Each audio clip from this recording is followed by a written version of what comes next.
ना आपसे आजकल किसी को माफी नहीं मिल रही है। वो कॉन्स्टिट्यूशन 1 वाले तड़प गए हैं, हमारी क्या हैसियत है यार, वो तो सारे इतने पावरफुल लोग हैं। सर खाली करानी चाहिए वो फ्लैट, सरकार की जमीन है।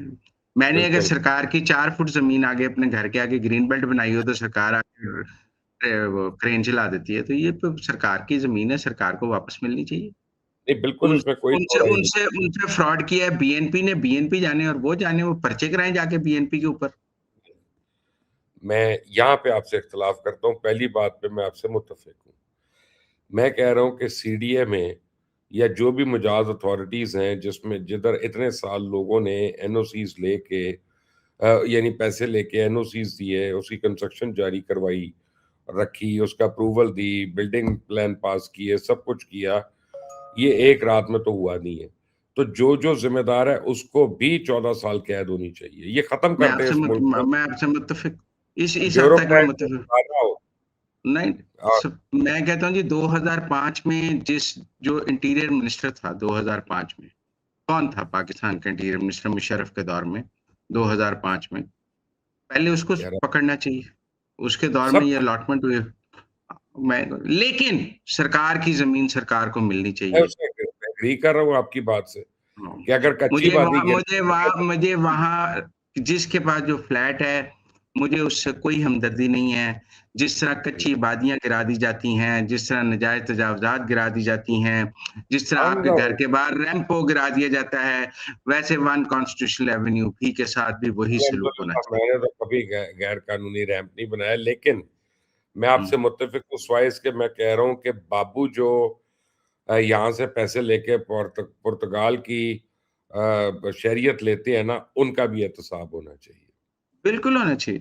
बिल्कुल। अब देखें ना जो आप मैं इस बात के हक में हूँ कि अगर आपके पास पाकिस्तान की नेशनैलिटी के अलावा कोई और नेशनैलिटी है, तो फिर आप पाकिस्तान में ड्यूअल नेशनैलिटी का कानून खत्म होना चाहिए। हम्म, इंडिया में नहीं है अब ना। आप ये देखें कि नस्ला हम्म, टावर कैसे गिरा दिया जस्टिस गुलजार ने, लेकिन हम्म, वो जिन्होंने बनने दिया, जिन्होंने एनओसीज दिए, जिन्होंने नक्शे पास किए, उनको कोई सजा नहीं मिली। बिल्कुल रुल उनको गए भी जो मिलनी लोग। चाहिए।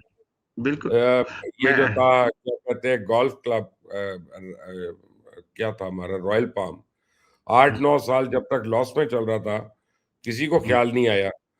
जब वो प्रॉफिट में आया तो टेक ओवर हो गया, तो सजा नहीं है, हो जाए।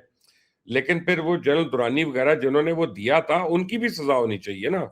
आई वो एग्री। क्यों? होनी, मैं कहता हूँ जी होनी चाहिए। मैं आपसे कब कह रहा हूँ नहीं होनी चाहिए? हम्म। मैं आपके बस साथ मुत्तफिक हूँ कि होनी चाहिए। अब आप वजीर आजम को और जब एग्री कर आगे लेते हैं। मुझे ये भी खतरा है कि किसी पार्टी की इस पे नजर है, उसको भी नहीं जाना चाहिए। वो कौन सी पार्टी है? मुझे नहीं पता। हबीब हबीब जिस रफीक का तो है इंटरेस्ट, और किसका है? मुझे नहीं पता किसका इंटरेस्ट है। ये आगे बहुत, इसकी नीलामी बहुत शफाफ होनी चाहिए। ये आगे बहुत मेरिट पे दिया देखिए जाना बात चाहिए। यह है कि प्राइस प्रॉपर्टी है इस्लामाबाद में, उससे ज्यादा प्राइस प्रॉपर्टी कोई भी नहीं है। हाँ। तो उसमें तो बहुत लोग इंटरेस्टेड होंगे, इवन फॉरेनर्स सर्टन इंटरेस्टेड। बहुत ट्रांसपेरेंटली इसको आपको आगे ऑक्शन करना चाहिए और हम्म। इसको होटल में कन्वर्ट करवाना चाहिए। इसके नहीं, यहाँ आप उसके होटल, पास बड़ी जमीन है, आप उस पे अलग से होटल बना ले, ये आप अपार्टमेंट्स बना ले, एयरबीएनबी। लेकिन ये अपार्टमेंट्स रेंटल नहीं होने चाहिए। ये एयरबीएनबी भी ये फॉरेनर्स के लिए, हमारे डिग्निटरीज के लिए होने चाहिए। ये जो ये एमएनए एमपी जो थे रह रहे हैं, मैं के खिलाफ हूँ। अगर हमारी ब्यूरोक्रेसी जरा भी ठीक होती या इनको सजा दे दी होती ना किसी हुक्मरान ने, तो आज पाकिस्तान, इंडिया, बांग्लादेश ये सुपर पावर बन गए होते। बस आईपीपीस सर ले वो लो, शुगर माफिया, आटा ये माफिया, देखो रेलवे। अतर मनीला ने इसको गलत करार दिया है। इस्लामाबाद हाईकोर्ट चीफ जस्टिस, ये तो जो साकिब निसार साहब आए और इजाजुल एहसन, वो इसको रेगुलराइज कर गए, वरना ये नॉन रेगुलर थी। इस्लामाबाद हाईकोर्ट का फैसला था ये गलत है, इसे वापस ली जाए। हम्म। उसके बाद ये तो इजाजुल एहसन साहब और वो जो है वो इसको लेके इन्होंने इसको रेगुलराइज किया, जिन्होंने फिर आपके महबूब लीडर इमरान खान को सादिक और अमीन करार दिया। और फिर उन्होंने उस, क्योंकि उनका फ्लैट था, उन्होंने वन कॉन्स्टिट्यूशन भी रेगुलराइज किया। ये फैज और बाजवा के दौर की कहानियां हैं। अब हम इनको क्या बयान करें आपके साथ? आप उस जुर्म में बराबर के शरीक हैं हमारे सामने। सही बात है। आपको वो तो पकड़ा नहीं जाता, मुझे पकड़ ले आप बस। नहीं, उसको अंदर रखा हुआ हमने, डाले, पकड़ा नहीं जाता उसको, 17 साल 14 साल कैद दे दी फैज़ को, और क्या करें? लेकिन अल्हम्दुलिल्लाह आप जब ही वो आज़ाद फिर रहे हैं, उनमें से आप ही सिर्फ़ एक आज़ाद फिर रहे हैं। जब वो पावर में था ना, मैंने तब छोड़ा था उसको, मैंने फ़ायदा नहीं यार उठाया। देख, उसको पावर में लाए तो आप ना, उस गुनाह में तो आप शरीक थे ना। हाँ, मैं भी था और भी लोग थे, लेकिन हाँ, तो उस गुनाह से हम आपको बरी तो नहीं कर सकते। जो लोग नहीं, उसे पावर में लाए हैं, वो आप उन्हें जो अब ना मुझे ऐसे ओवर एस्टिमेट कर रहे हैं, मैं खुश हूँ इस पे। अगर मैं अच्छा। किसी को पावर में ला सकता हूँ इस मुल्क में, तो मैं बहुत खुश हूँ। आप अपने जहाज में इमरान खान को सैरें कराते थे सर, ये कोई बात है? आप उसे अरे जहाज नहीं, उड़ाना सिखाते थे। आप उसको लाहौर से पहली दफा चार्टर्ड प्लेन में आपने उसे बिठाया कि यार कमर्शियल फ्लाइट पे नहीं सफर करते। फिर आप की लत पे वो जहांगीर तरीन और अलीम खान के जहाजों पे बैठ गया, पहले तो आपके जहाज में बैठा। हाँ, हम्म। और जो है आप सबसे पहले मैं आपको एक बात बताऊँ, उसको मैं कहाँ क्वेटा ले गया था। हाँ, हुँ, फिर ना वैसे हम आपको कैसे बरी करते हैं?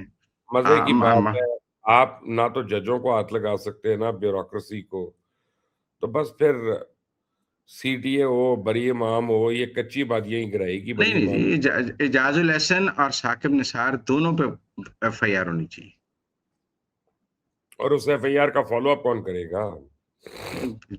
फिर शहबाज शरीफ। बाय द वे सबसे पहले इसमें इफ्तिखार चौधरी था।